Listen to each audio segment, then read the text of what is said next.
딸에게서 전화가 왔다. 엄마, 우리 내일 떠나요.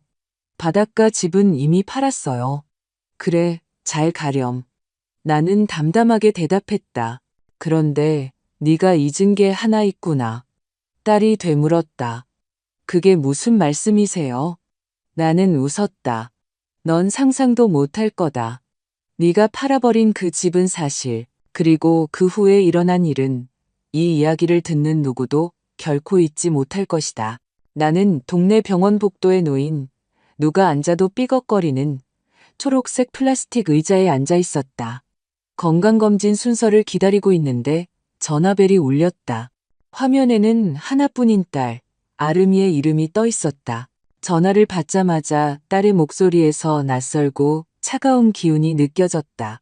마치 11월의 외풍처럼. 엄마, 우리 내일 제주도로 떠나요. 강릉에 있는 집이랑 엄마 타시던 갤로퍼는 이미 팔았어요. 돈이 좀 필요했거든요. 그럼 이만요.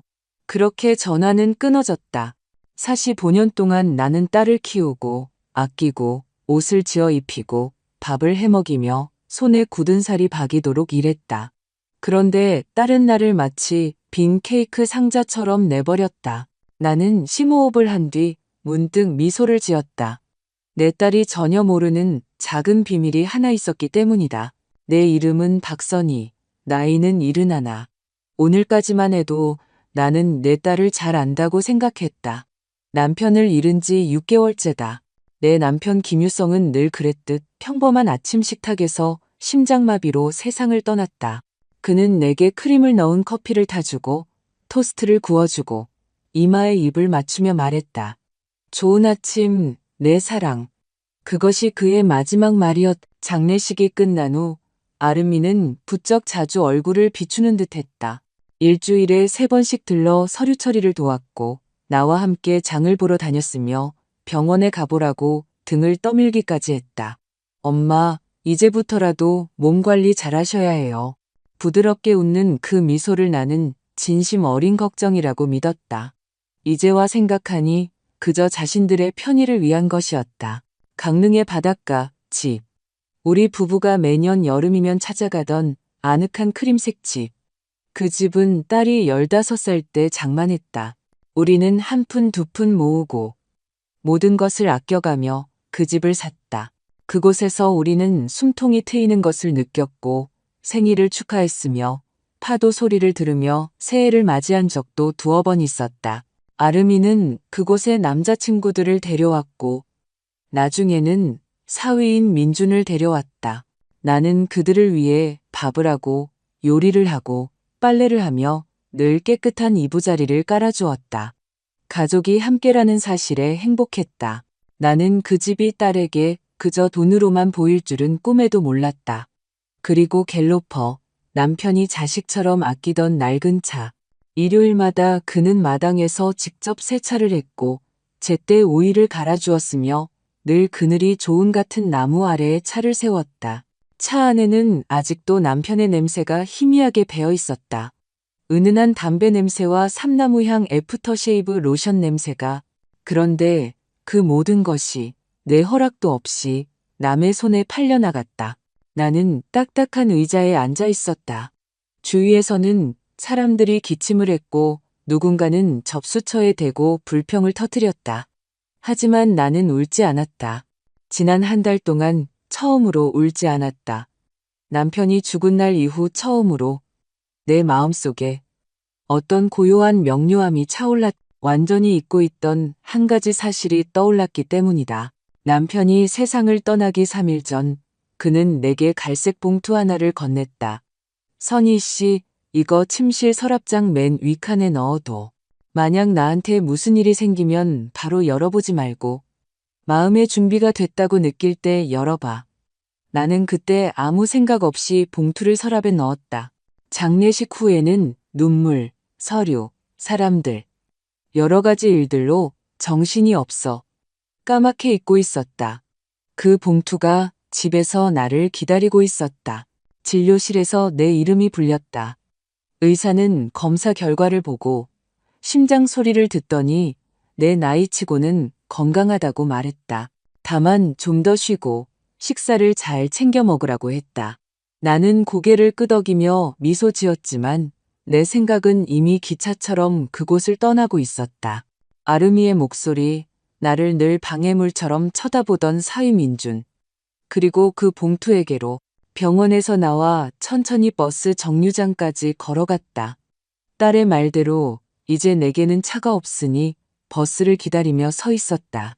그런데도 나는 계속 미소 짓고 있었다. 여기에는 거의 시적인 무언가가 있었다.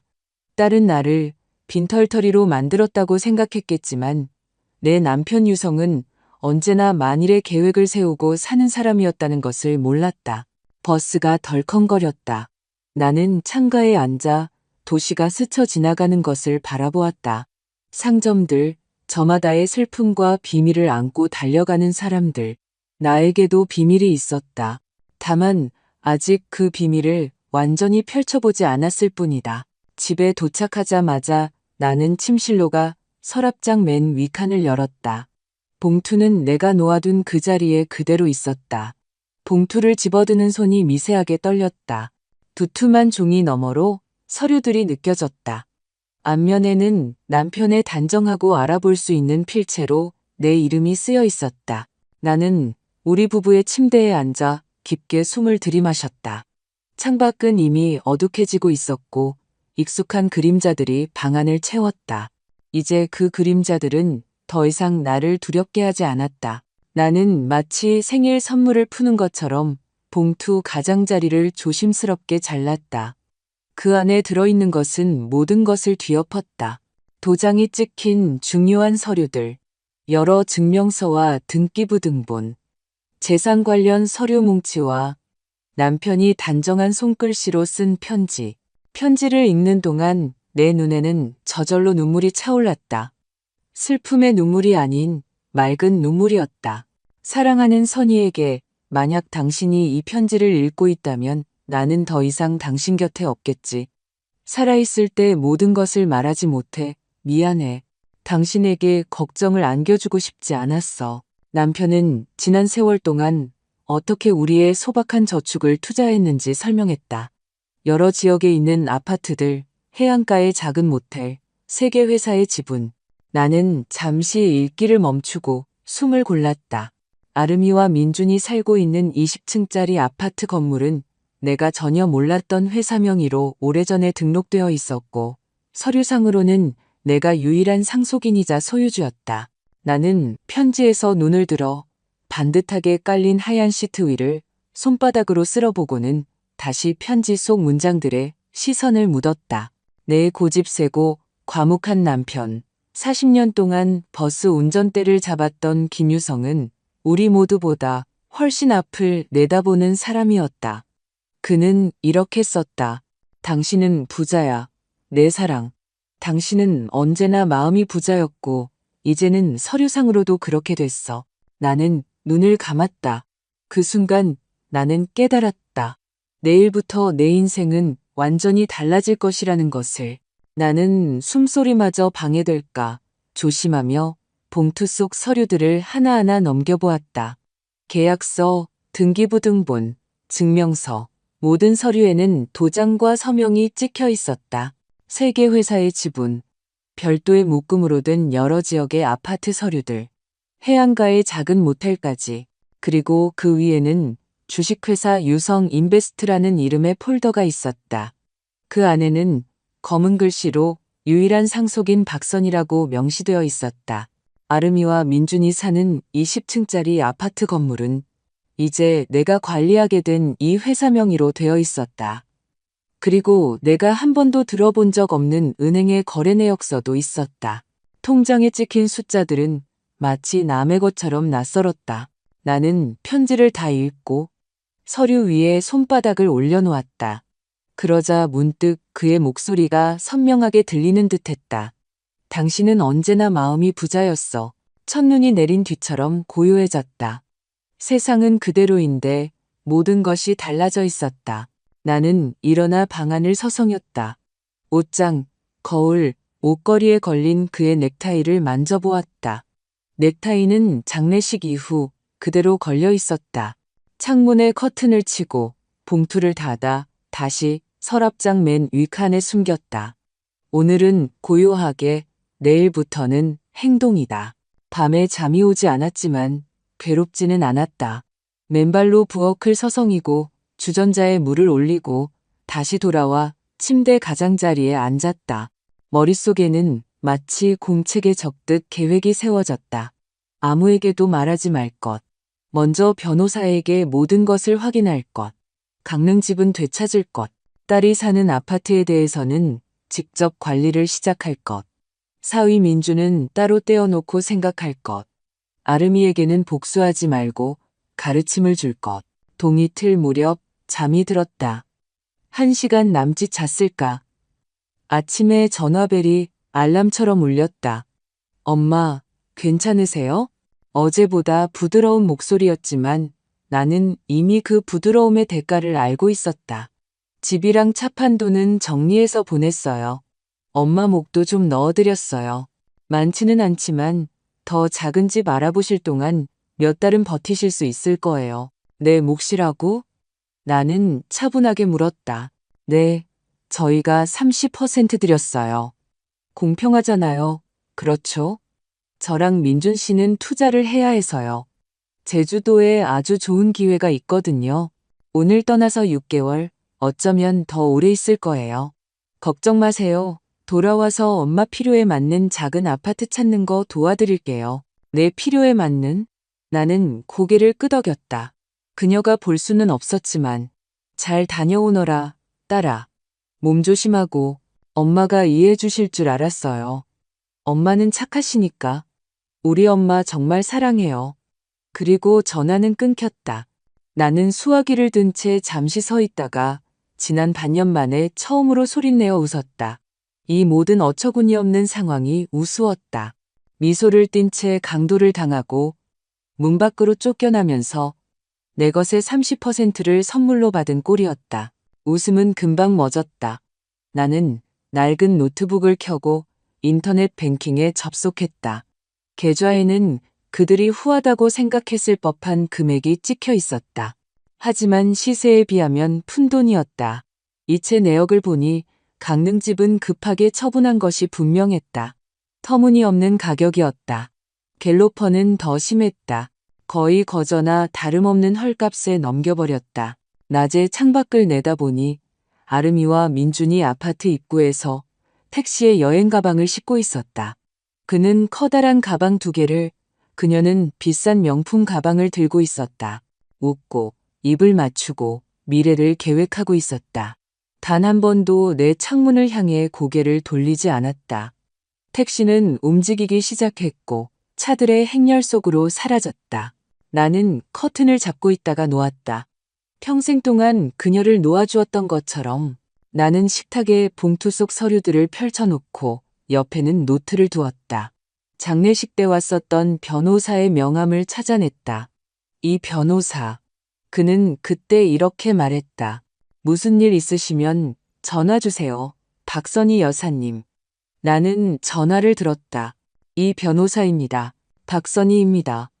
남편의 서류를 찾았습니다. 정리를 좀 하고 싶습니다. 모든 것이 합법적이고 조용하게 처리되었으면 합니다. 그는 잠시 침묵하더니 목소리가 사무적으로 바뀌었다. 내일 오전 10시까지 사무실로 오시죠. 무엇을 할 수 있을지 보겠습니다. 저녁에 나는 보리차를 끓여 부엌에 앉았다. 그리고 오랜만에 천천히 식사를 했다. 창문 틈으로 서늘한 바람이 들어왔지만 내 마음속은 따뜻하고 평온했다. 분노는 느껴지지 않았다. 다만 이제 모든 것이 제자리를 찾아갈 것이라는 명확한 암만이 있었다. 소란이 아닌 법에 따라, 복수가 아닌 경계를 세우는 방식으로. 아침에 나는 와인색 원피스를 입었다. 남편이 당신은 여왕 같아라고 말해주던 바로 그 옷이었다. 머리를 단정히 빗고 눈화장을 했다. 거울 속 나를 바라보자 오랫동안 보지 못했던 여인이 보였다. 꼿꼿한 허리, 단단한 눈빛. 도심에 있는 건물은 낡았지만 위엄이 있었다. 바닥은 대리석이었고 창문은 널찍했다. 이 변호사가 사무실 문 앞에서 나를 맞았다. 따뜻하고 인간적으로. 하지만 내가 책상 위에 서류 폴더들을 펼치자 그의 손가락이 더욱 신중해지는 듯했다. 박선희 여사님, 이건 제가 생각했던 것보다 훨씬 심각한 문제입니다. 고 김유성 선생님은 정말 현명한 분이셨군요. 이 서류들에 따르면 여사님께서 여기 기재된 모든 것의 소유주이십니다. 회사도 흠잡을 데 없이 설립되어 있고요. 제가 법적으로 무엇을 할 수 있나요? 내가 물었다. 강릉집은 되찾고 싶습니다. 갤로퍼에 대해서도 알아봐야 하고요. 하지만 가장 중요한 것은 모든 재산을 제 통제하에 두는 것입니다. 그리고 부디 다른 사람 귀에 들어가지 않게 해주세요. 강릉집 매매는 불법입니다. 그가 고개를 끄덕였다. 따님에게는 처분할 권리가 없었습니다. 거래를 무효화할 수 있습니다. 구매자들에게는 돈을 돌려주면 됩니다. 그들은 선의의 구매자이니 손해는 없을 겁니다. 집은 여사님께 돌아올 겁니다. 아파트 건물에 대해서는 여사님께서 이미 회사를 통해 소유주이시지만 직접 관리권을 설정하도록 하죠. 몇 주 정도 걸릴 겁니다. 차는 더 복잡합니다. 위임장이 있었더군요. 기망행위를 입증해야 하지만 노력해 보겠습니다. 그리고 나는 그의 눈을 똑바로 쳐다봤다. 제 개입은 어디에도 드러나지 않게 해주세요. 이 모든 것이 저로부터 시작되었다는 걸 아직 아무도 알아서는 안 됩니다. 알겠습니다. 그렇게 처리하겠습니다. 모두 가능합니다. 다만 시간과 신중함이 필요할 뿐입니다. 우리는 사무실을 나왔다. 나는 복도 창가에 서서 거리를 내려다보았다. 사람들은 바쁘게 제 갈 길을 갔고 종이컵을 떨어뜨리고 횡단보도에서 언쟁을 벌이고 택시를 세웠다. 세상은 늘 그랬듯 흘러갔지만 내 안에서는 이미 조용하고 신뢰할 수 있는 장치가 명확한 톱니바퀴 소리를 내며 작동하기 시작했다. 집에 오니 핸드폰이 울렸다. 은행에서 온 문자 메시지, 계좌 거래 알림이었다. 이 변호사는 이미 첫 번째 서류 제출을 시작한 것이다. 나는 주전자에 물을 올리고 책상에 깨끗한 종이를 펼쳤다. 맨 위에 계획이라고 크게 쓰고 항목별로 적어 내려갔다.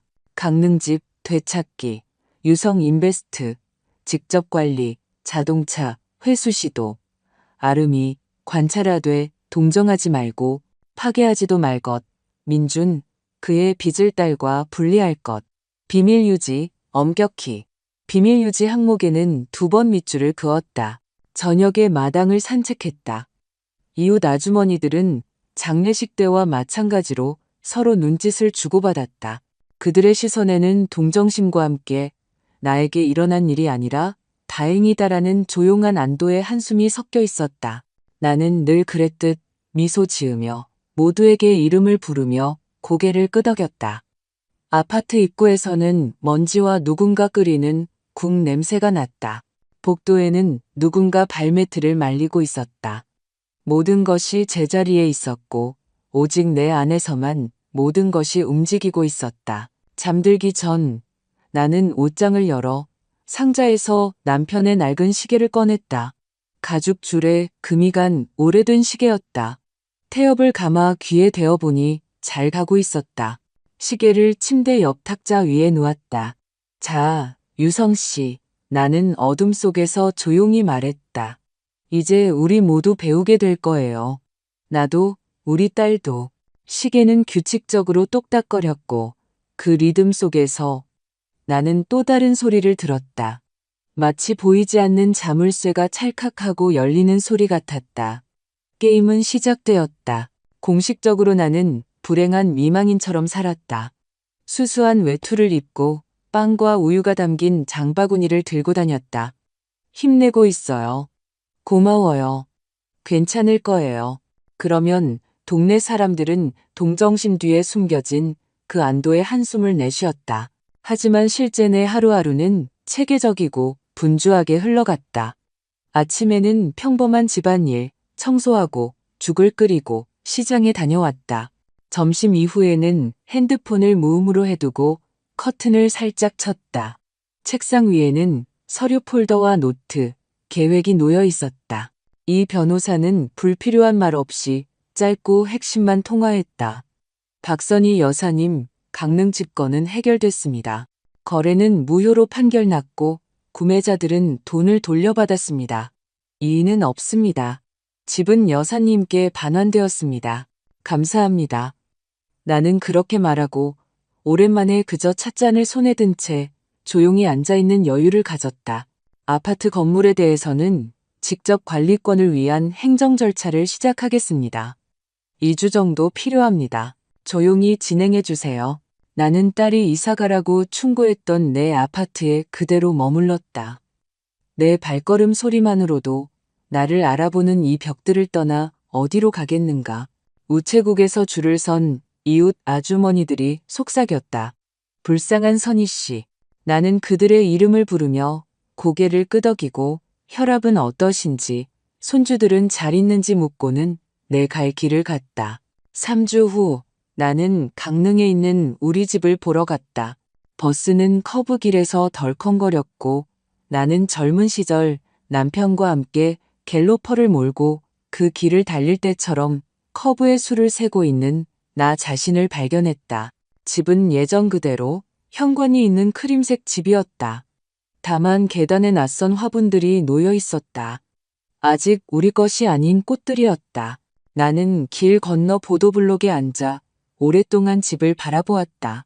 어린 아름이가 물가로 달려가던 모습, 남편이 그릴에서 생선을 굽던 모습, 우리가 단둘이 이곳에서 맞이했던 어느 해, 새해에 그가 전등을 달던 모습이 떠올랐다. 바다는 소리를 냈고 부엌의 텔레비전에서는 어떤 아침 방송이 희미하게 들려왔다. 문이 삐걱거리며 열렸다. 나이 든 남자가 나왔다. 그의 시선은 신중했지만 친절했다. 어디 안 좋으신가요? 그가 조심스럽게 물었다. 아니요, 괜찮습니다. 그냥 추억에 잠겨서요. 제가 예전 주인들을 알거든요. 좋은 분들이셨죠? 그가 고개를 끄덕였다. 저희가 듣기로는 연로하신 부인이 몹시 아파서 급하게 돈이 필요했다고 하더군요. 그래서 빨리 팔았다고요. 그런데 나중에 알고 보니 법적으로 문제가 있는 매매였어요. 저희는 돈을 돌려받았고 집은 돌려줘야 했습니다. 안타깝네요. 저희는 벌써 이 집에 정이 들었거든요. 그분들을 직접 만나지는 않으셨나요? 아니요. 전부 중개인을 통해서 했어요. 어머니가 아무것도 판단할 수 없는 상태라 딸이 모든 걸 처리한다고 하더군요. 참 안타까운 일이죠. 안타깝다는 말은 너무 부드러운 표현이었다. 내 안에서는 마치 누군가 내 방에 무례하게 환기를 시킨 것처럼 차갑고 고요한 기분이 들었다. 나의 무력함에 대한 편리한 동화가 낯선 사람들에게 얼마나 쉽게 이야기되었는지에 대한 아픔. 나는 감사 인사를 하고 서두르지 않고 걸어서 정류장으로 향했다. 그날 저녁 나는 이 변호사에게 전화했다. 갤로퍼를 되찾고 싶습니다. 차는 더 복잡합니다.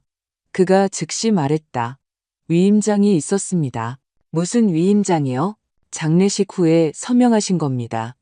형식적으로는 따님께서 팔 권리가 있었습니다. 나는 의자 가장자리에 걸터 앉았다. 기억 속에서 부엌, 서류 더미, 그리고 엄마, 이거 빨리 처리하려고요. 제가 나중에 다 알아서 할게요. 라고 말하던 아름이의 모습이 떠올랐다. 그때 나는 슬픔과 믿음의 덩어리가 되어 읽지도 않고 서명을 했다. 그럼 제가 직접 그의 손에 열쇠를 쥐어준 셈이군요. 나는 담담하게 말했다. 무엇을 할 수 있죠? 이의를 제기해 볼 수는 있습니다. 여사님께서 기망당했다는 것을 증명하면 가능성이 있습니다. 하지만 강릉집처럼 간단하지는 않을 겁니다. 그래도 해봅시다. 무조건 해봅시다. 다음 날 아침 나는 알람보다 일찍 깼다. 커피포트를 올리고 커피가 끓는 동안 자동차 폴더를 꺼내 맨 위에 위임장 확인이라고 썼다. 그 아래에 항목별로 적었다. 누가 작성했나? 어디서? 증인은? 날짜는? 내 나이 71. 하지만 나는 빨리 배운다. 지난 몇 주 동안 나는 예전에 아파트 입구에서 동네 아저씨들이 하는 말을 한 귀로 듣고 흘렸던 것들이 어떻게 돌아가는지 이해하게 되었다. 하루하루는 강물처럼 흘러갔다. 아침에는 마당과 가게, 어떻게 지내세요? 박 여사님? 버티고 있어요. 고맙습니다. 낮에는 전화, 서신, 서류. 나는 낯선 필체를 해독하듯 숫자들을 들여다보았고 조금씩 읽기 시작했다. 작은 모텔에서 나오는 수입, 아파트 임대료, 우리 아파트가 서 있는 지역의 시세 상승, 그리고 이 변호사가 스치듯 말했지만 내가 놓치지 않은 사실이 있었다. 민준 씨에게는 빚이 아주 많습니다. 그는 서류상 자기 소유도 아닌 아파트를 담보로 대출을 받을 정도였다. 나는 이 변호사에게 자세히 알아봐 달라고 부탁했다. 그는 이틀 후에 다시 연락했다. 아직 예비 정보이지만 맞습니다. 사위분에게 상당한 빚이 있습니다. 자기 소유도 아닌 집을 담보로 잡으려 했더군요. 은행들이 이걸 알아챌 겁니다. 알아채게 두세요. 내가 말했다. 중요한 건 다른 겁니다. 내 딸은 이 일에 어떻게 얽혀 있나요? 형식적으로는 공동채무자나 배우자로 얽혀 있을 수 있습니다. 계약서에 따라 다르겠죠.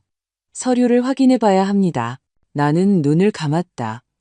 입안에서 진한 차처럼 씁쓸한 맛이 맴돌았다. 어머니는 늘 말씀하셨다. 쓴 약이 몸에 좋다. 나는 깨달았다. 우리는 오랫동안 그리고 끈기 있게 치료해야 할 것이다. 이 변호사가 실마리를 모으는 동안 나는 이전의 리듬을 유지했다. 이웃인 정 여사가 어느 날 오후 바람처럼 현관으로 들어왔다. 선희 씨, 아름이가 떠났다는 게 정말이야? 아이고, 어쩌나. 여기서 혼자 어떻게 지내려고. 그 애들 거기서 할 일이 있대요. 내가 말했다. 나는 괜찮아요. 필요한 거 있으면 말해. 내가 국이라도 한 냄비 끓여다 줄게. 고마워요. 정말. 무슨 일 있으면 부를게요. 그녀는 장바구니를 흔들며 떠났고 나는 문간에 서서 생각했다. 때로는 사람들이 얼마나 간단하게 가장 중요한 것, 즉, 국 한 그릇을 제안하는지, 그리고 얼마나 쉽게 혈육이 필요라는 명분으로 당신을 짓밟고 넘어가는지. 저녁에 이 변호사가 다시 전화했다. 강릉 집권은 완전히 여사님께 유리하게 끝났습니다. 아파트 건물 관련 서류는 제출했고 2주 정도 걸립니다. 갤로퍼는 구매자를 찾았습니다. 이야기해보니 좋게 해결될 수도 있겠습니다. 보상해주고 돌려받는 거죠. 이 변호사님. 나는 처음으로 그의 직함 없이 불렀다. 조용히요. 아직 아무도 이 모든 게 저로부터 시작된 걸 알아서는 안 됩니다. 알고 있습니다. 그렇게 하고 있습니다. 나는 전화를 끊고 늙은 개의 등을 쓰다듬듯 테이블 위를 손바닥으로 쓸었다. 방 안에서는 남편의 시계가 똑딱거렸다. 나는 그 리듬을 따라가다 문득 그가 언젠가 했던 말을 떠올렸다. 가장 중요한 건 서두르지 않는 거야, 선희 씨. 서두른다는 건 계획이 없다는 뜻이니까. 나에게는 계획이 있었다. 다음 날, 나는 다시 한번 바다에 가기로 결심했다. 신발 속 모래알처럼 한 가지 생각이 나를 불편하게 했다. 우리 집 현관 앞에서 누군가 나를 불렀다. 아주머니, 잠깐만요. 화분을 들고 있던 바로 그 남자가 담장 옆에 서서 모자를 만지작거리고 있었다. 제가 생각해봤는데요. 혹시 실례가 되는 말을 했다면 죄송합니다. 그가 말했다. 그냥 집이 안타까워서요. 마치 사람들을 그리워하는 것 같아서요. 괜찮습니다. 내가 대답했다. 집은 제 주인을 기다릴 겁니다. 나는 계속 걸었고 문득 깨달았다. 그리워하는 것은 집이 아니었다. 그리워하는 것은 내 삶이었다. 딸이 당신의 무력함에 대해 거짓말하지 않고 눈 감고 서명한 위임장으로 차가 사라지지 않는 가장 단순한 삶의 질서를. 돌아와서 나는 서랍을 열어 그 위임장 사본을 꺼냈다. 그리고 그것을 손바닥 위에 올려놓았다. 마치 내가 타지 않을 기차의 남의 표처럼. 날짜 아래에는 내 서명이 있었다. 늘 그렇듯 단정하고 깔끔하게. 자, 그럼 나는 혼잣말을 했다. 실수를 인정하고 바로잡아야지. 핸드폰이 수신 전화로 진동했다. 화면에는 이 변호사의 이름이 떠 있었다. 박선희 여사님, 갤로퍼 구매자와 대화에 동의했습니다. 소송 없이 돌려받을 기회가 있습니다. 하지만 그는 말을 머뭇거렸다. 그런데 서류가 하나 더 나왔습니다. 위임장과 함께 다른 서류도 슬쩍 끼워 넣은 것 같습니다. 서명은 여사님 것이 맞는데 내용이 아주 교묘합니다. 직접 보셔야 할 것 같습니다. 나는 수화기를 더 꽉 쥐었다. 신발 속 모래알이 못으로 변한 기분이었다. 준비해 두세요. 가겠습니다. 그리고 나는 처음으로 단지 고통을 느끼는 것을 넘어 정확히 어떻게 속았는지 보고 싶어졌다. 다시는 그런 일을 당하지 않기 위해서 이 변호사의 사무실 책상 위에는 2개의 폴더가 놓여 있었다. 강릉집과 아파트 건물. 그는 안경을 손에 든 채 마치 치료법을 아는 의사처럼 차분하게 말했다. 강릉집 건은 완전히 종결되었습니다. 반환 절차가 완료되었고 소유권이 복원되었습니다. 감사합니다. 나는 그저 고개를 끄덕였다. 20층 아파트 건물에 대해서는 직접 관리권 서류를 제출했습니다. 이걸로 중개인 없이 직접 통제하실 수 있습니다. 2주 정도 필요합니다. 좋습니다. 그리고 자동차. 이 변호사가 3번째 폴더를 내 쪽으로 밀었다. 운이 좋았습니다. 구매자가 제 오랜 지인이었습니다. 상황을 설명했죠. 위임장, 여사님의 서명, 슬픔에 잠긴 상태. 그는 합리적인 보상을 받고 갤로퍼를 돌려주기로 동의했습니다. 오늘 자동차 등록증과 번호판을 받아올 겁니다. 그쪽은 모든 게 정직합니다. 나는 마침내 창문이 활짝 열린 것처럼 숨을 내쉬었다. 감사합니다, 이 변호사님. 조용하고 소란 없이요. 문가에서 나는 멈춰 섰다. 그리고 통지서가 하나 필요합니다. 그가 눈을 들었다. 어떤 통지서 말입니까? 아름이가 사는 아파트의 퇴거 통지서요. 합법적으로 모든 규정에 따라 굴욕감 없이요. 기간은 법이 정한 대로. 이 변호사는 잠시 침묵했다. 확실하십니까? 따님이신데요. 확실합니다.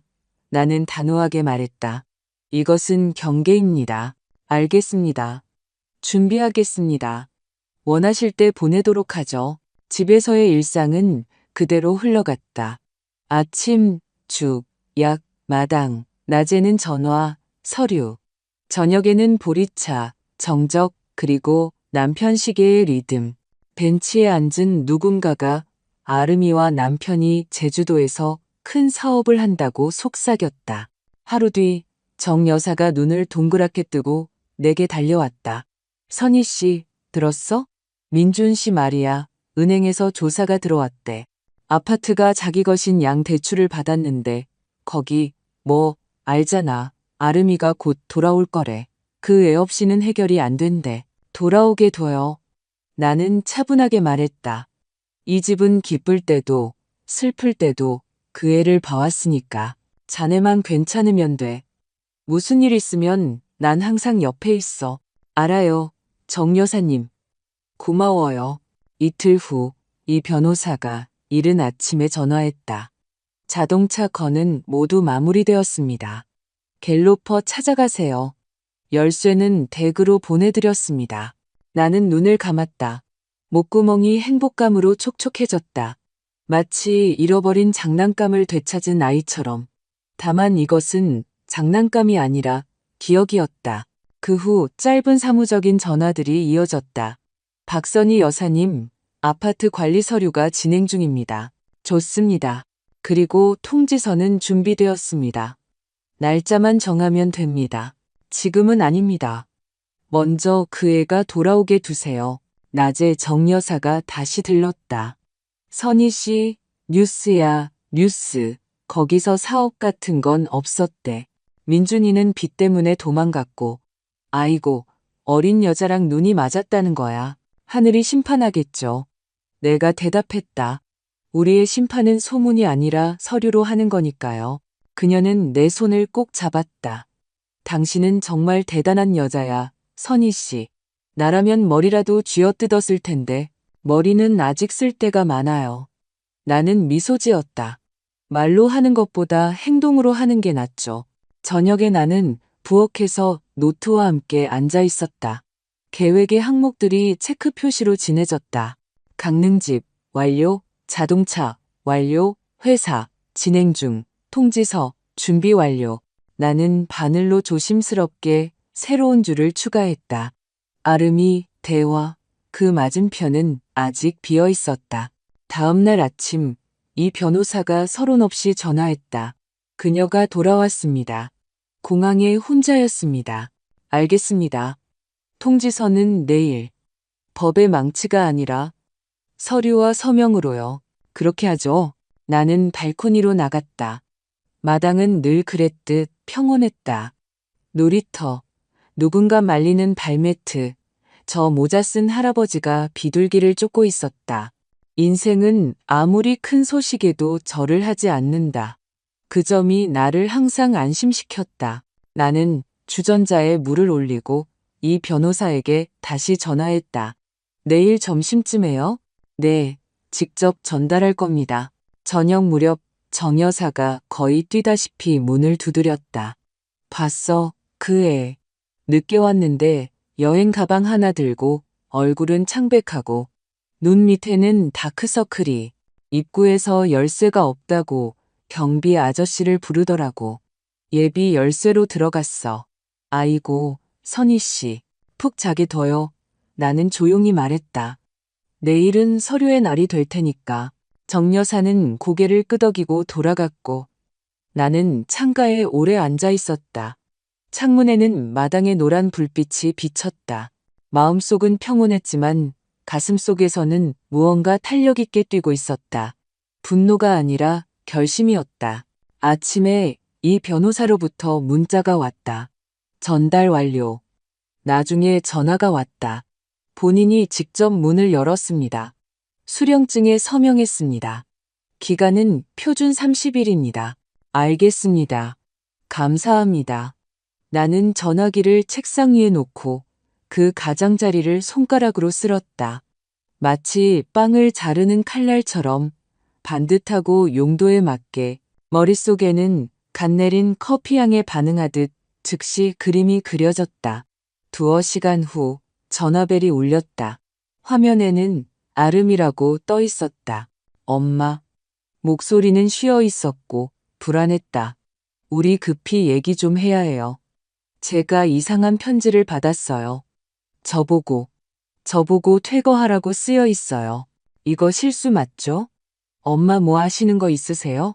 나는 남편의 시계를 보았다. 시계는 내 모든 계획처럼 정확하게 가고 있었다. 이리 오너라, 딸아. 나는 차분하게 말했다. 이야기하자. 그리고 나는 주전자에 물을 올리러 갔다. 회색 원피스 옷매무새를 가다듬고 미리 준비해둔 평온한 미소를 지으며 가장 중요한 것을 숨길 때 짓는 바로 그 미소를. 나는 차를 내고 접시에 비스킷 2조각을 보기 좋게 담아두었다. 초인종이 울렸을 때 나는 이미 문 옆에 서 있었다. 계단에서 기다리게 하고 싶지 않았다. 문을 열자 나는 딸을 거의 알아보지 못했다. 아름이는 야위었고 눈 밑은 검게 그늘져 있었으며 머리는 대충 묶여 있었다. 코트는 구겨져 있었다. 엄마, 그녀는 그렇게 말하고 순간 나를 안으려는 듯 한 걸음 다가왔다가 어떻게 떠났는지를 기억하고는 멈칫했다. 들어가도 돼요? 물론이지, 딸아. 들어오렴. 차가 뜨거워. 그녀는 예전 자신의 자리에 앉았다. 한때 숙제를 하고 친구들과 깔깔거리던 바로 그 자리에 손에는 편지를 쥔 채 모서리를 구기고 있었다. 그녀는 종이를 식탁 위에 놓았다. 여기 30일 후에 저보고 퇴거하라고 쓰여 있어요. 무슨 회사라는데? 아, 유성인베스트. 엄마, 들어보셨어요? 이게 대체 무슨 일이에요? 나는 마치 처음 보는 것처럼 글자들을 쳐다봤다. 편지가 진짜라고 확신하니? 서명에 도장에. 경비 아저씨 말로는 택배기사가 직접 전달했대요. 엄마, 저는 이해가 안 가요. 민준 씨는 그녀는 침을 삼켰다. 그 사람이 저를 제주도에 버리고 갔어요. 다른 여자랑요. 저 혼자 돌아왔는데 이런 일이. 엄마, 제가 정말 잘못했어요. 하지만 지금은 정말 어디로 가야 할지 모르겠어요. 나는 차를 따르고 설탕 그릇을 밀어주었다. 편지가 아닌 떨리는 그녀의 손가락을 보았다. 우선 좀 먹어라. 내가 말했다. 그러고 나서 생각하자. 우리는 말없이 차를 한 모금씩 마셨다. 차에서는 보리차의 구수한 향과 어딘가 어릴 적의 편안한 냄새가 났다. 그녀가 한숨을 쉬었다. 엄마, 제가 강릉 집이랑 갤로퍼를 팔았어요. 그렇게 하면 안 된다는 거 알아요. 저랑 민준 씨가 투자를 해야 한다고. 금방 다 갚을 거라고 생각했어요. 그 사람이 말하기를. 목소리가 다시 잠겼다. 거짓말이었어요. 빚더미에 무슨 사채까지. 그 사람은 자기 소유도 아닌 아파트를 담보로 대출을 받았어요. 그런데 이제 은행에서 저한테 전화가 와요. 배우자니까 저도 책임이 있다고요. 그리고 이 편지까지 변호사를 찾아봤지만 엄마, 돈이 없어요. 저희가 엄마한테 보냈던 돈은 그녀는 시선을 떨궜다. 그게 불공평했다는 거 알아요. 지금 뭘 하고 싶니? 내가 차분하게 물었다. 저, 엄마 집에서 지내도 될까요? 잠시만요. 금방 일자리 찾을게요. 아무 일이나요. 집안일도 돕고 전기세, 수도세도 낼게요. 제발, 제발 저를 내쫓지 마세요. 나는 창밖을 보았다. 마당 어딘가에서 엘리베이터 문이 닫히는 소리가 들렸다. 복도에서 누군가 나지막이 욕을 했다. 인생은 늘 그랬듯 흘러갔다. 나는 딸에게로 몸을 돌렸다. 여기는 언제나 내 집이야. 내가 말했다. 머무르렴. 차근차근 해결해보자. 그녀는 나를 쳐다보았다. 놀라움과 감사가 비와 눈처럼 뒤섞인 눈빛이었다. 정말요? 이 모든 일이 있었는데도요? 정말이다. 다만 소리 지르거나 자기 연민에 빠지지는 말자. 먹고 쉬고 그러고 나서 함께 어떻게 할지 생각해보자. 그녀는 마치 그 말이 부서질까 두려운 듯 고개를 끄덕였다. 그러다 갑자기 일어나 다가와서 나를 안았다. 거칠게가 아니라 마치 상처 입은 사람을 안듯 조심스럽게. 고마워요, 엄마. 저녁이 되자 그녀는 예전 자기 방으로 들어갔다. 그곳에는 아직도 옅은 새 커튼이 걸려 있었고 낡은 책상이 놓여 있었다.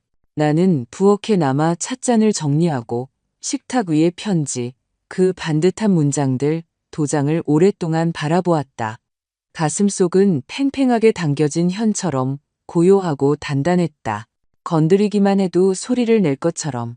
1시간 후 아르미는 작은 종이 상자와 가방 2개를 들고 돌아왔다.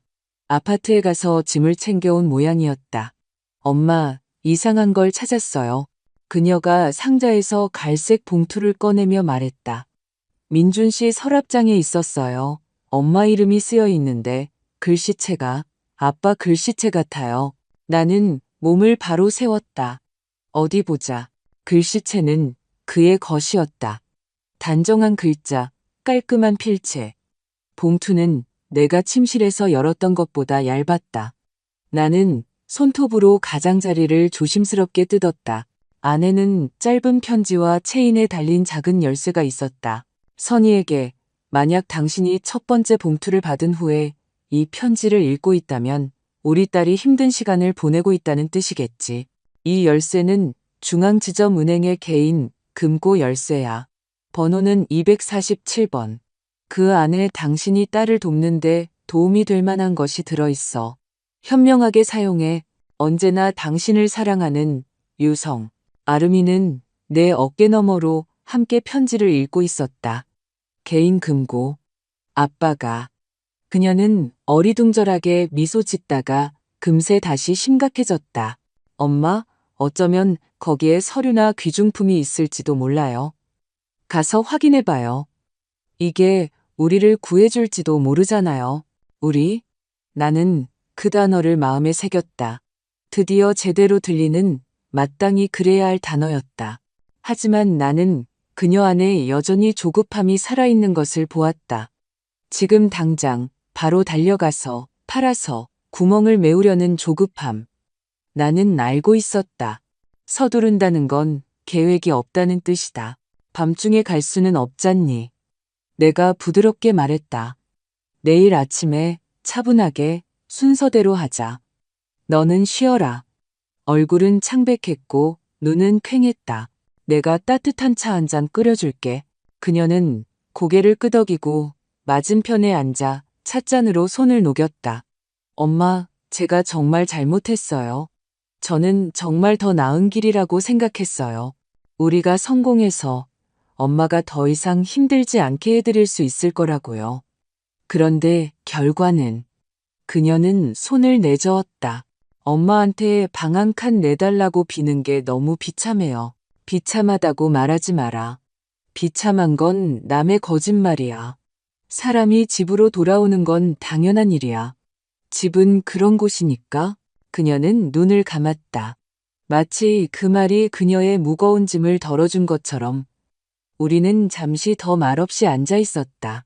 그러다 내가 일어나 옷장에서 깨끗한 시트를 꺼냈고 우리는 함께 그녀의 침대를 정리했다. 나는 창문을 닫았다. 방에서는 낡은 책 냄새와 어딘가 학창시절의 깨끗한 냄새가 났다. 잘 자라, 딸아. 내일 오전 10시에 은행에 가자. 신분증 잊지 말고. 네, 엄마, 고마워요. 저는. 그녀는 말을 잇지 못하고 그저 고개를 끄덕이고는 방으로 들어갔다. 나는 부엌으로 돌아와 서랍에서 노트를 꺼내 계획에 새로운 줄을 추가했다. 개인 금고 247호, 아침. 그 옆에는 작은 화살표와 함께 현명하게 사용할 것이라고 썼다. 그 아래에는 아름이 관찰하며 필요한 만큼만 도울 것. 나는 통지서 전달됨 항목 옆에 동그라미를 치고 귀환 대기 중 항목을 가로줄로 그었다. 돌아왔다. 밤은 고요했다. 남편의 시계는 정확하게 가고 있었다. 나는 창가에 앉아 오랫동안 마당을 바라보았다. 가로등, 드문드문 들리는 발소리, 고양이 그림자, 손으로 턱을 괜 채 속삭였다. 자, 유성 씨. 당신이 거기에 뭘 숨겨뒀는지, 그리고 그게 우리 딸이 제대로 사는 법을 배우는데 어떻게 도움이 될지 한번 봅시다. 아침에 우리는 일찍 나섰다. 도시는 상쾌했고 아스팔트는 아직 뜨거워지지 않았다. 은행에서는 신분증을 확인하고 금고 번호를 기록했다. 우리를 서늘한 복도를 따라 아래층으로 안내했다. 금속 문들이 줄지어 있었다. 직원이 코드를 입력하고 열쇠를 돌렸다. 나는 체인에 달린 작은 열쇠를 받아들고 숨을 들이마신 후 자물쇠에 꽂았다. 찰칵하는 소리는 복도 전체에 울려 퍼졌다. 마치 출발 신호 총성처럼 나는 금고를 열고 조심스럽게 상자를 꺼냈다. 아르미는 숨을 죽였다. 엄마, 그녀가 속삭였다. 뭐가 있어요? 나는 뚜껑을 열었다. 빛이 내용물 위로 쏟아졌고 내 손가락이 저절로 떨렸다. 상자 안에는 벨벳 케이스들이 얇은 리본으로 단정하게 묶여 있었고 남편의 편지가 놓여 있었다. 짧고 사무적인 보석 목록이었다. 어디서 났는지, 대략적인 가치는 얼마인지. 나는 할머니의 유품, 25주년 기념 선물 같은 글귀들을 조심스럽게 열어보았다. 얇은 테두리의 에메랄드, 진주 목걸이, 작은 다이아몬드가 밝힌 귀걸이, 화려한 진열장의 사치품이 아니라 우리의 숨결이 깃든 이야기가 있는 물건들이었다. 아르미는 감탄사를 내뱉었다. 탐욕에서가 아니라 마치 낡은 크리스마스 장식품을 발견한 아이처럼 뜻밖의 놀라움에서 나온 소리였다. 엄마, 이건 재산이잖아요. 그녀가 속삭였다. 아빠는 전부 계획해 두셨던 거예요. 우리 이제 벗어날 수 있어요. 두고 보자. 내가 말했다. 편지에는 이게 모든 걸 해결해 주는 게 아니라 돕는 데 도움이 될 거라고 쓰여 있어. 현명하게. 그렇게 하자. 집에 와서 우리는 예전에 명절이면 송편을 늘어놓듯 부엌 식탁에 케이스들을 펼쳐 놓았다. 나는 손이 떨리지 않도록 차를 준비했다. 아름이는 맞은편에 앉아 손마디로 이마를 문질렀다. 머릿속이 생각으로 복잡한 모양이었다. 엄마, 일부를 팔면. 그녀가 몸을 앞으로 숙였다. 가장 급한 것부터 막을 수 있어요. 은행에서 벌써 전화가 와요. 민준 씨 빚이 계속 불어나는데 제가 책임져야 한대요. 이자도 있고 사채도 있고요. 갚지 않으면 압류가 들어올 거예요. 네가 남의 거짓말을 대신 갚고 싶다고 확신하니? 내가 차분하게 물었다. 그럼 다른 방법이 있어요? 그녀가 고집스럽게 말했다. 저는 소송할 여력도 없어요. 시간도 없고요. 팔아요. 팔 수 있는 건 팔고 나머지는 남겨둬요. 이건 그냥 돌멩이가 아니잖아요. 추억이잖아요. 하지만 선택은 해야죠. 나는 고개를 끄덕였다. 선택은 어른의 몫이다. 그리고 지금 그녀는 아마도 처음으로 진정으로 그 일을 하고 있는 것 같았다. 다음 날 우리는 상담을 받으러 은행에 갔다. 위약금은 얼마인지, 무엇부터 갚아야 하는지. 안경을 쓴 젊은 여직원은 건조하고 명확하게 말했다. 담보가 잡힌 빚부터, 그 다음엔 연체 이자율이 가장 높은 것, 그리고 나머지를 순서대로 갚으라고 했다. 우리는 빨래를 갠 후처럼 서류를 더미별로 나누었다. 아름이는 숨을 가쁘게 쉬었지만 눈빛은 더 이상 방황하지 않았다. 그 후로는 보석상을 찾아다니는 날들이 시작되었다. 나는 옆에서 말없이 걷기만 했다. 때로는 상인들이 압박하기 시작하면 그녀의 팔을 살짝 잡아주었다. 우리는 자격증이 있는 감정사를 선택했고 영수증을 발급받고 돈을 이체받았다. 편지에 적힌 것보다는 적은 금액이 나왔다. 시장은 남의 불행에 할인을 요구하는 법이다. 하지만 그것도 2억 원이 넘는 큰돈이었다. 집에서 아름이는 영수증을 펼쳐놓고 숫자를 확인했다.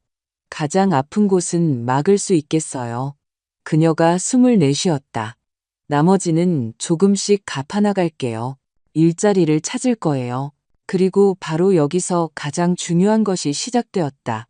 그녀는 면접을 보러 다니고 줄을 서고 이력서를 가져왔다. 2번은 신용기록 때문에 정중하게 거절당했다. 3번째에는 야간 사무실 청소직을 제안받았다. 시간제 근무였다. 미소 없이 솔직하게. 할 거니? 내가 물었다. 할게요. 그녀는 그렇게 말하고 고개를 숙였다. 꿈은 아니지만 양심에 관한 일이니까요. 첫날 밤 그녀는 새벽녘에 지치고 비에 젖어 돌아왔지만 어쩐지 마음은 더 꼿꼿해진 듯했다. 거기 한 분이 계시는데 김선미 씨라고 부엌에서 같이 차를 마셨어요. 20년 동안 이 복도를 닦으셨대요. 그분이 그러셨어요. 딸, 일하는 건 부끄러운 게 아니야. 훔치고 아닌 척하는 게 부끄러운 거지. 현명한 분이네. 내가 말했다. 그런 사람들과 함께 있으면 사업가들보다 더 반듯하게 서게 되지. 나는 아름이를 팔을 잡아 끌지 않고 지켜보았다. 그녀는 지갑 속 동전을 세고 교통비를 남기고 목록에 따라 식료품을 사는 법을 배웠다. 당연히 받아야 한다는 말을 그만두고 내가 해낼 수 있다고 말하기 시작했다. 때때로 밤에 나는 그녀가 방에서 서류를 뒤적이는 소리를 들었다. 예전에 과목별로 공책을 정리하듯 상환 계획표를 짜고 있었다. 나는 내 계획의 선을 똑같이 반듯하게 유지했다. 이 변호사는 짧게 전화했다. 아파트 관리권 설정이 완료되었습니다. 이제 직접 통제하십니다. 알겠습니다. 감사합니다. 갤로퍼건은 깨끗하게 정리되었습니다. 서류는 여사님 명의로 되어 있습니다. 좋습니다. 사위분 비제관에서는 자료를 모으고 있습니다. 따님의 서명이 들어간 계약서 사본이 필요합니다. 구해오겠습니다. 내가 말했다. 조용히요. 저녁에 나는 아름이를 부엌으로 불러 종이에 두 줄을 적어 그녀 앞에 놓았다. 청소 계속하기와 다른 일자리 계속 찾기. 둘 다 할 수 있어요. 그녀가 말했다. 낮에는 면접 보고 밤에는 일하고 엄마 혼자 집을 책임지게 하고 싶지 않아요. 집은 우리가 함께 책임지는 거야. 내가 대답했다. 하지만 기억해. 책임진다는 게 말없이 삼키는 건 아니야. 힘들면 말해. 그녀는 고개를 끄덕였다. 그 끄덕임에는 더 이상 알았어요, 됐어요. 식의 변덕이 없었다. 이해했고 그렇게 할게요. 라는 의미가 담겨 있었. 몇 주 후 우리는 가장 이자가 높은 빚들을 갚았다. 전화벨은 마치 바람의 방향이 바뀐 것처럼 잠잠해졌다. 아름이는 눈빛이 깊어졌지만 목소리는 더 단단해졌다. 저녁에 돌아오면 그녀는 걸레와 대걸레에 대해 이야기했다. 마치 그것이 작은 과학인 것처럼 어떻게 짜야 하는지, 어떻게 말려야 하는지, 허리를 다치지 않는 방법까지. 김선미 씨가 그러는데 그녀가 미소 지으며 말했다. 반짝일 때까지 닦을 줄 아는 사람은 1년 후에는 자기 인생도 반짝이게 닦을 수 있대요. 나는 들으며 생각했다. 바로 이것을 위해 멈춤이 필요했던 것이다. 벌이 아니라 교훈. 늦은 저녁 전화벨이 울렸다. 화면에는 이 변호사의 이름이 떠 있었다. 나는 아름이를 깨우지 않으려고 복도로 나가 전화를 받았다. 박선희 여사님. 목소리는 조용했지만 단호했다. 소식이 있습니다. 민준 씨의 흔적을 찾았습니다. 그뿐만이 아닙니다. 그의 서류에 있던 서명에 대해 기억하시죠? 상황을 크게 바꿀 만한 문서를 하나 찾았습니다. 어떤 문서요? 따님의 서명이 위조되었다는 증거와 잠적할 의도가 있었던 사기 정황이 포착된 것 같습니다. 이것으로 아름이 씨의 책임 대부분을 면제받을 수 있습니다. 하지만 직접 만나서 모든 것을 보여드려야 합니다. 내일 오실 수 있으십니까? 나는 부엌을 보았다. 어스름 속에서 찻잔이 졸고 있었다. 의자 등받이에는 아름이의 가디건이 단정하게 걸려 있었다. 탁자 위에서는 남편의 시계가 똑딱거렸다. 갈 수 있습니다. 내가 말했다. 아침에 가겠습니다. 그리고 나는 전화를 끊었다. 내일 우리가 열 것은 보석 상자가 아니라 진실이 담긴 상자라는 것을 깨달았다. 그리고 그 안에는 아마도 가장 날카로운 돌멩이가 들어있을지도 모른다. 아침에 나는 약속 시간보다 30분 일찍 이 변호사에게 도착했다. 그는 내 시끄러운 것보다 일찍 스타일을 이미 알고 있었다. 책상 위에는 얇은 회색 폴더와 USB가 놓여 있었다. 박선희 여사님. 그가 고개를 끄덕였다. 따님의 서명 샘플과 민준 씨의 계약서들을 찾았습니다. 비교 감정 결과 여러 서류에서 아름이 씨의 서명은 본인의 것이 아닌 것으로 나타났습니다. 그가 출국하기 전에 어떻게든 처리하려고 논의하는 대화 내용도 있습니다. 게다가 허위 담보, 설정 계획까지요. 이것은 전형적인 사기입니다. 이것이 우리에게 무엇을 주죠? 내가 물었다. 아름이 씨가 가장 무거운 빚에 대한 책임에서 거의 완전히 벗어날 수 있습니다. 나머지는 최소화하고요. 하지만 중요한 것은 신속함입니다. 저는 이미 절차를 시작했고 형사법 전문 동료 변호사도 합류시켰습니다. 결과가 나오기 전까지는 따님에게 아무 말도 하지 않으셔야 합니다. 4주 정도 걸릴 겁니다. 감사합니다. 그리고 약속대로 물보다 조용히, 풀보다 낮게, 물론입니다. 그가 미소 지었다. 여사님은 제 가장 규율 있는 고객이십니다. 집에서는 우리의 새로운 일상이 흘러갔다. 아름이는 낮에는 면접을 보러 다니고 저녁에는 돈 계산하는 법을 배우고 밤에는 청소하러 나갔다. 그녀는 내게 김선미 씨에 대해 이야기했다. 물이 무서운 게 아니라 게으름이 무서운 거라고 하셨어요. 나는 듣고 침묵했다. 때로는 함께 장보기 목록을 작성했다. 한때 생일 파티 목록을 짜던 것처럼 곡물, 달걀, 저렴한 생선, 제철 채소. 그녀는 내게 마땅히 주어져야 한다는 말을 그만두고 내가 해낼 수 있을 것이다라고 말하기 시작했다. 이 변호사는 메트로놈처럼 정확하게 전화했다. 아파트 직접 관리권 설정이 완료되었습니다. 입주민 통지는 공식적으로 나갈 겁니다. 모든 것이 정상입니다. 알겠습니다. 갤로퍼건은 번호판 복원되었고 등록증은 여사님 명의로 되어 있습니다. 좋습니다. 민준 씨 사건에 대해서는 현재 동남아 어딘가에 있습니다. 위장 결혼을 통해 정착하려 시도 중입니다. 증거를 확보했습니다. 이것은 잠적 의도를 더욱 강화시켜줍니다. 계속 진행해 주세요. 나는 재봉사가 반듯한 박음질을 하듯 내 계획을 흔들림 없이 유지했다. 그 사이 아르미는 눈에 띄게 변하고 있었다. 어느 저녁 그녀는 월급 명세서를 가져와 얼굴을 붉히며 식탁 위에 지폐를 놓았다. 엄마, 이거 관리비랑 식비 일부예요. 엄마 돈으로만 살고 싶지 않아요. 함께 사는 거잖아. 내가 말했다. 그러니 함께 나누는 거지. 하지만 영웅적인 척은 하지 마라.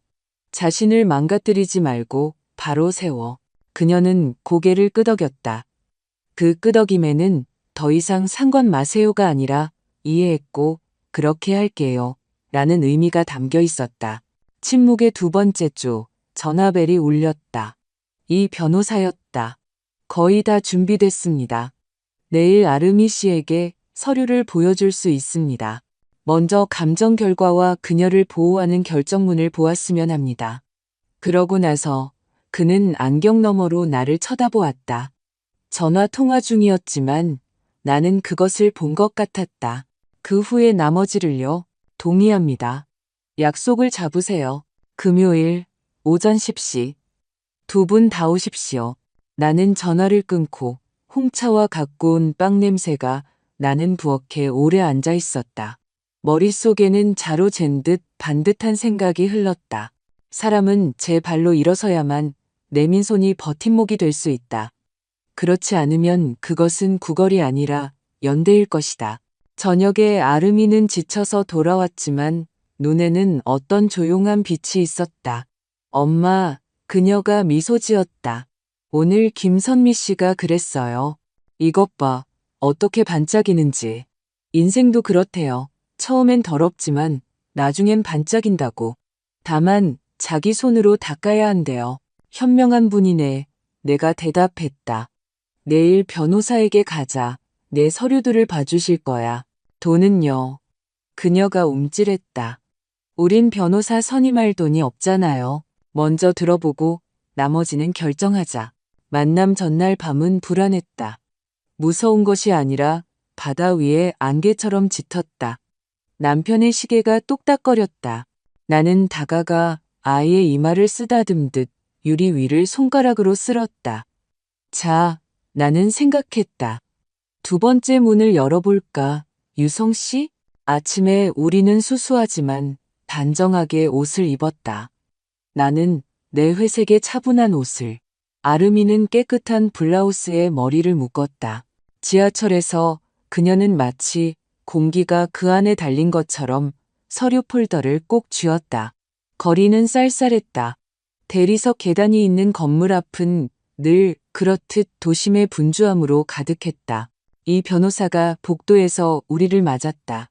내게는 악수를 청하고 아르미에게는 고개를 끄덕였다. 사무실에는 모든 것이 엄격하게 정돈되어 있었다. 회색 폴더, 그 옆에는 더 두꺼운 와인색 폴더가 있었다.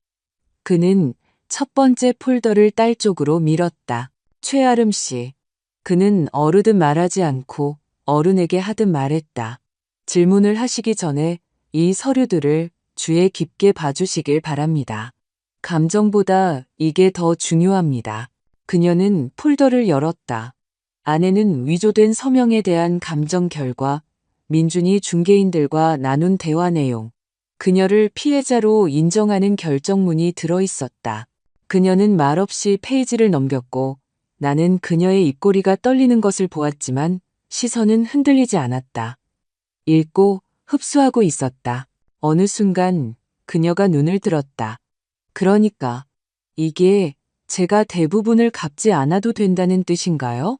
이것은 당신이 사기 피해자라는 뜻입니다. 이 변호사가 차분하게 말했다. 그리고 우리는 당신이 실질적으로 참여하지 않은 계약들에 대한 의무에서 당신을 벗어나게 할 겁니다. 그녀는 폴더를 닫고 전리품이 아니라 구명조끼처럼 가슴에 꼭 안았다. 그런데 어떻게 이걸 하셨어요? 그녀가 조용히 물었다. 누가 이걸 맡아준 거죠? 저는 돈이 없는데. 이 변호사가 나에게로 시선을 옮겼다. 그의 손이 와인색 폴더 위에 놓였다. 그 질문에는 그가 말했다. 어머님께서 대답해 주시는 것이 좋겠습니다. 하지만 먼저 검토해야 할 서류가 하나 더 있습니다. 그는 마치 보석함을 열 듯 천천히 와인색 폴더를 펼쳤다. 나는 아름이가 짧고 얕게 숨쉬는 소리를 들었다. 나도 허리를 폈다. 와인색 폴더 안에는 내가 때를 기다리며 간직해온 것들이 들어있었다.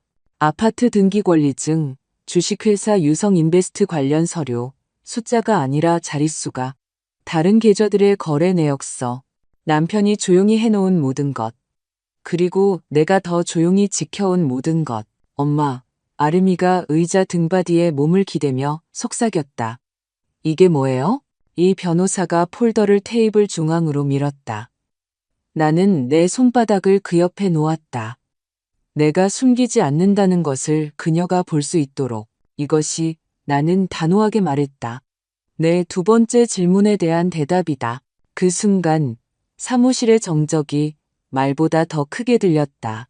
그녀는 서류로 손을 뻗어 손가락 끝으로 인생을 뒤엎는 진실을 만졌다. 나는 아름이의 손가락이 떨리는 것을 보았다. 그녀는 등기권리증, 거래 내역서, 주식회사 유성 인베스트 서류들을 손으로 쓸어 보았다. 그리고는 당황스럽지만 더 이상 어리지 않은 눈으로 나를 올려다보았다. 엄마, 이게 전부 엄마 거였어요? 내 아버지와 나의 것이었지. 내가 대답했다. 그리고 이제는 내 것이고. 그 사람은 모든 것을 조용히 해냈고 나도 그랬다.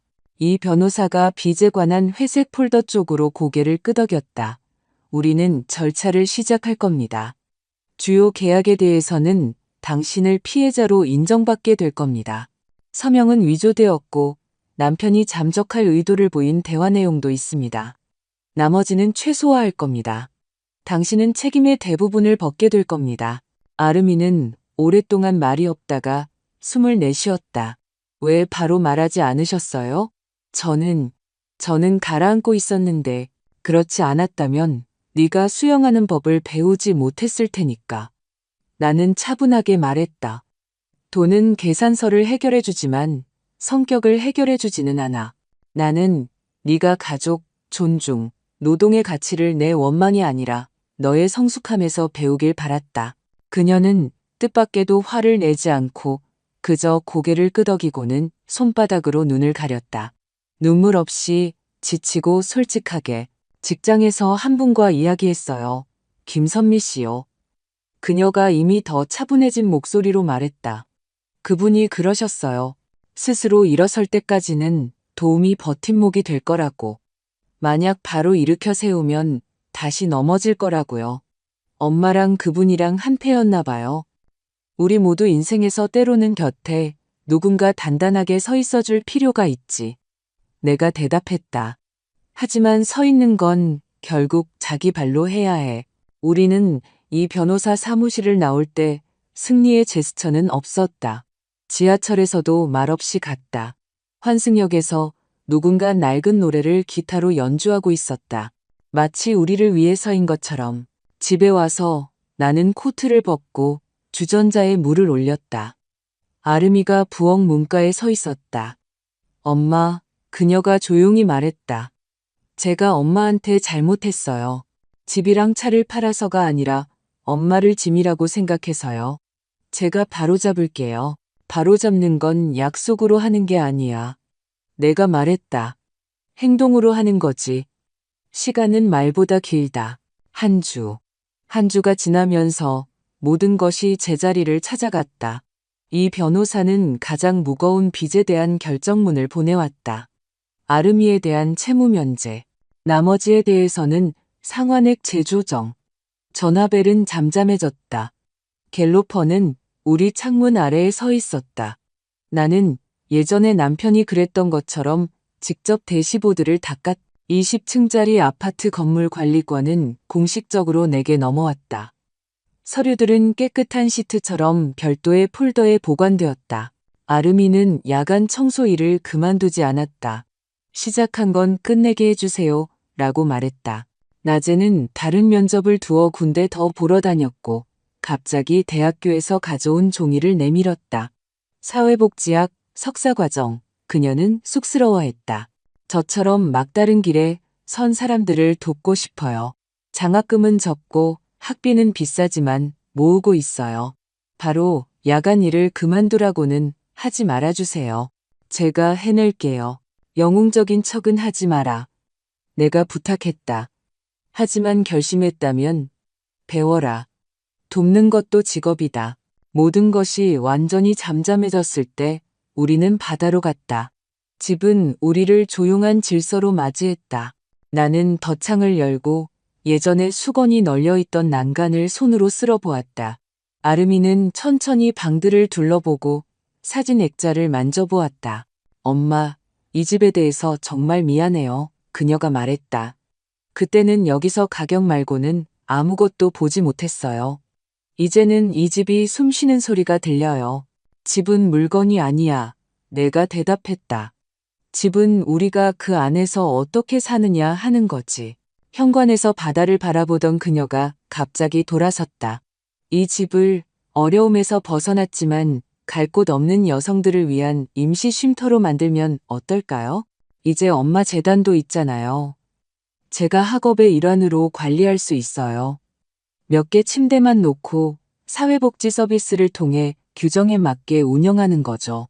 변호사와 심리학자와 함께 제대로 한다면 내가 말했다. 나는 찬성이다. 집은 누군가에게 위안이 될 때 더 강해지는 법이니까. 그렇게 우리는 했다. 한 달 후 우리는 파트너십을 맺고 간단한 침대를 놓고 깨끗한 침구를 사고 베란다에 시간표를 걸었다. 요란한 말도 플래시 세례 속 리본 커팅도 없었다. 그저 필요한 사람들에게 열리는 자물쇠가 있을 뿐이었다. 외국에서 편지가 왔다. 민주는 문장 사이에서 더듬거리며 구불구불한 글씨로 썼다. 죄송합니다. 실수했습니다. 만회하겠습니다. 아름이는 읽고는 그대로 내려놓았다. 답장할 거니? 내가 물었다. 아니요. 그녀가 차분하게 말했다. 끝난 일이에요. 분노에서가 아니라 이에서 나온 말이었다. 우리는 평범하게 살았다.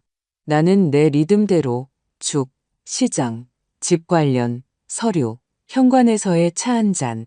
그녀는 낮에는 공부, 밤에는 일, 주말에는 우리 쉼터에서 당직을 섰다. 때로는 자기 가족이라 부르는 쉼터 사람들을 위해 채소를 사왔다. 그분들 서류 처리될 동안 예산이 빠듯해요. 말이나 씨랑 아들이요. 몇 주 정도는 도와줘야 해요. 도와주렴. 내가 말했다. 다만 영수증은 챙기고 도움은 오만이 아니니까. 정 여사가 어느 날 우리 부엌에 앉아 식탁볼을 손바닥으로 쓰다듬었다. 선희 씨, 당신은 냉정했어. 그리고 그게 옳았지. 이제 당신 딸 좀 봐. 허리는 꼿꼿하고 눈빛은 똑바르잖아. 나는 창밖을 보았다. 아름이가 쉼터의 시트를 빨랫줄에 널고 있었다. 나는 깨달았다. 예전의 딸이 돌아온 것이 아니었다. 나에게는 새롭고 성숙한 딸이 생겼다. 때때로 저녁이면 우리는 남편의 시계를 꺼냈다. 내가 태엽을 감고 귀에 대어보았다. 잘 가네.